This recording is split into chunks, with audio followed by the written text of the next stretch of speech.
যুক্তরাষ্ট্র বাংলাদেশ প্রেস ক্লাবের উদ্যোগে জ্যাকসন হাইটসের নবান্ন হলে হয়েছে থ্যাঙ্কস গিভিং পার্টি। এটি এখন প্রবাসী বাঙালিদেরও সাংস্কৃতিক উৎসব হয়ে উঠেছে। নিউ ইয়র্ক থেকে রাশেদ আহমেদের পাঠানো তথ্য, ভিডিও চিত্রে আমিনা রহমান শক্তি জানাচ্ছেন। যুক্তরাষ্ট্রে থ্যাঙ্কসগিভিং এর অনুষ্ঠান শুরু হয় ১৬২১ সালে, যখন ইংরেজ অভিবাসী ও ওয়াম্পানোগ নেটিভ আমেরিকানরা ম্যাসাচুসেটসে প্রথম যৌথ ভোজনের আয়োজন করেন। ১৮৬৩ সালে প্রেসিডেন্ট আব্রাহাম লিঙ্কন দিনটিকে জাতীয় ছুটি ঘোষণা করেন। পরে ১৯৪১ সালের নভেম্বরের চতুর্থ বৃহস্পতিবারকে অনুষ্ঠানের দিন ধার্য করা হয়। এখন দিনটি মার্কিন সমাজে এক বড় উৎসব। আমাদের সাথে যে সকল নারীরা সহযোগিতা করেছেন, আমাদের ওমেন অ্যাসোসিয়েশনের পক্ষ থেকে জানাই আন্তরিক ধন্যবাদ। আগামীতে আপনারা সবাই আমাদের পাশে থাকবেন।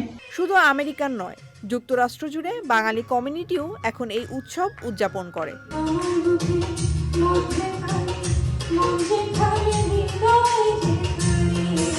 জ্যাকসন হাইটসে আমেরিকান বাংলাদেশ প্রেস ক্লাবের আয়োজনে অনুষ্ঠিত হয় থ্যাঙ্কসগিভিং পার্টি।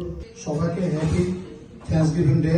আমি আশা করি শেষ পর্যন্ত সবাই থাকবেন এবং আমাদের নেক্সট প্রোগ্রাম এনজয় করবেন। আমেরিকা বাংলাদেশ প্রেস ক্লাবের পক্ষ থেকে সবাইকে অভিনন্দন, কৃতজ্ঞতা। Happy Thanksgiving day. অনুষ্ঠানে সভাপতিত্ব করেন রাশেদ আহমেদ, সঞ্চালনায় ছিলেন শাহ ফারুক রহমান। বিপুল উপস্থিতিতে অতিথিদের পরিবেশন করা হয় ঐতিহ্যবাহী টার্কি। এই দেশের মেইনস্ট্রিমে যে প্রোগ্রামগুলি রয়েছে, এগুলো আমাদের করা উচিত আমাদের ভবিষ্যৎ প্রজন্মের জন্য।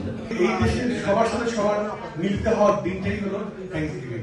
সম্প্রীতির বার্তা ছড়িয়ে থ্যাঙ্কসগিভিং ডে হয়ে উঠেছে প্রবাসী বাঙালি সংস্কৃতিরও অংশ।